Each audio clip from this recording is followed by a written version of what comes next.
Please say more about the value of plotting out 15 beats for secondary protagonists or a nemesis. Have you used this in your books, and or can you cite some examples from other popular novels? Does the nemesis need a flaw, a catalyst, a 3-act arc, and a dark night of the soul? Good question, Jeff. Really, you only need to plot out the 15 beats of secondary protagonists and nemesis if they have a significant amount of page time, meaning you're giving them a point of view in the story. We're seeing narration from their point of view. And we are tracking them through the story in a very significant way.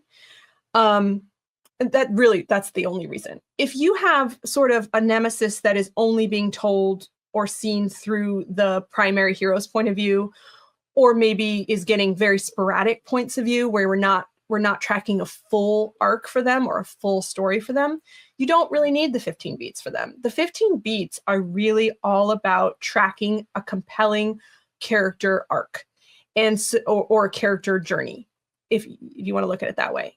So if you're not giving us that full journey, the 15 beats are not going to be in there anyway, and you're not going to need to plot them in advance. But if you are trying to present a full journey for your nemesis or your secondary protagonist, what the 15 beats are going to help you do is make sure that that journey is just as worthy and page worthy and reading time worthy as the main character. And it's really just a way to kind of make sure you're delivering on the value of having those characters in your book.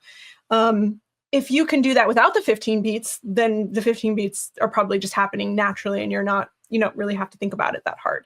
And that's great. And some writers are just like that. They do it organically.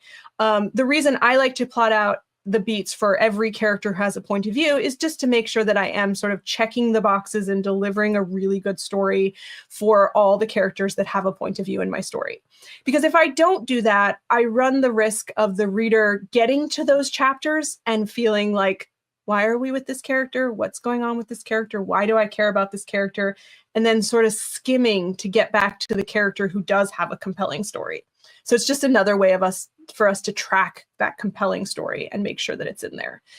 Does the nemesis need a flaw, a catalyst, a 3-arc? Again, just depends on how the nemesis is playing a part in your story.